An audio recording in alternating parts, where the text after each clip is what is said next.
Bonjour Olivier. Bonjour Nada. Je suis très contente de vous accueillir à nouveau, qu'on se retrouve dans un contexte différent pour Santexpo 2022 et peut-être avoir une petite mise à jour de votre actualité. Mais avant, rappelez-nous ce que vous faites et qui vous êtes. Alors ce que je fais et qui je suis, si vous avez 3 heures, c'est bon. On les a.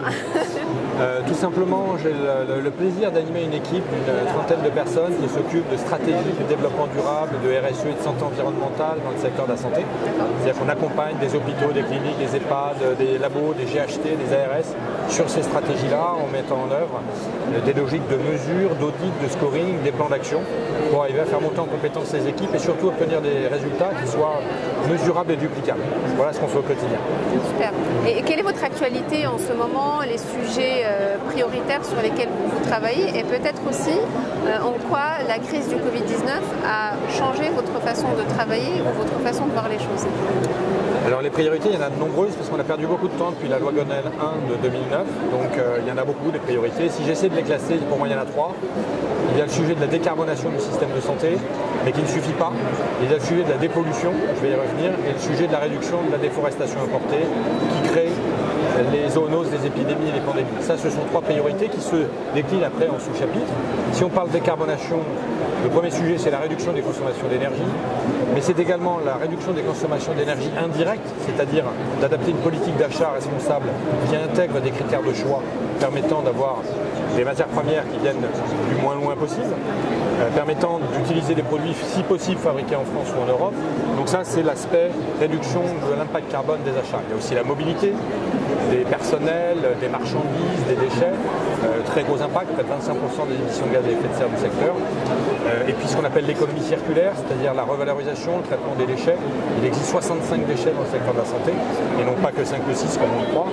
Ils sont tous revalorisables, on peut absolument tous les traiter, sauf que pour pouvoir créer des filières locales, il faut être nombreux à s'engager. Oui.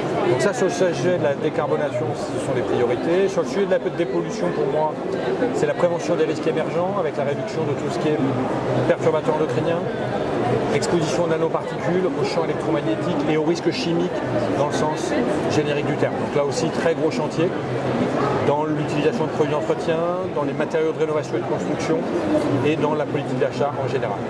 Enfin, sur la déforestation importée, on détruit 15 millions d'hectares de forêt par an par nos achats, plus particulièrement par des produits pour l'agriculture et la restauration, et dans la mesure où le secteur de la santé est le premier restaurant de France, eh bien l'idée c'est d'appliquer ces critères de choix pour des achats responsables de produits écolabellisés, si possible en circuit court, pour ne pas favoriser cette déforestation qui enchaîne avec cette destruction de forêts, détruit les habitats et les écosystèmes d'animaux qui arrivent avec des virus au contact des animaux domestiques et humains et qui créent les épidémies qu'on est en train et les pandémies qu'on est en train de connaître.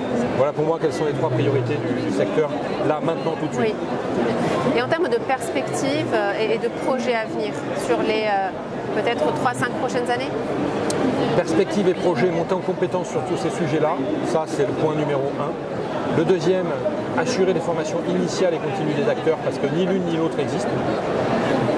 C'est assez stupéfiant de voir que gynéco, sage-femme, anesthésistes, infirmiers, aides-soignants ne sont pas formés sur l'éco-conception des soins, sur la décarbonation, sur le sujet de la dépollution, ni en formation initiale, ni en formation continue. J'étais tout à l'heure sur le stand du DPC, donc justement pour la formation des médecins libéraux, ils me disent que ça ne fait pas partie des priorités. Donc je vous avoue que là je suis quand même un peu inquiet, j'en sors à l'instant, donc je peux vous le dire. Donc ça c'est pour moi le sujet numéro 2.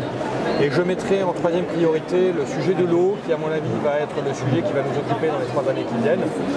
Mais je crains que les prochaines pandémies viennent de l'eau, avec des bactéries multirésistantes, des produits cytostatiques que l'on rejetons dans nos effluents, des résidus liquides et médicamenteux qui ne sont pas traités par les stations d'épuration, et des plans d'action qui sont vraiment à minima dans le pays sur ces sujets-là.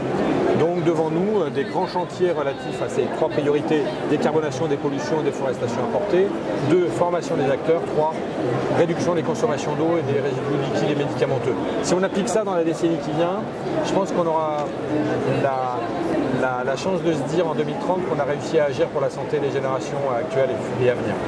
Super, en tout cas bravo pour cet engagement, merci pour ce que vous faites et puis j'espère que le message passera et sera diffusé à un maximum de personnes qui vous rejoindront et rejoindront le mouvement. Merci Olivier et puis bon salon. Merci à vous. À bientôt. Merci.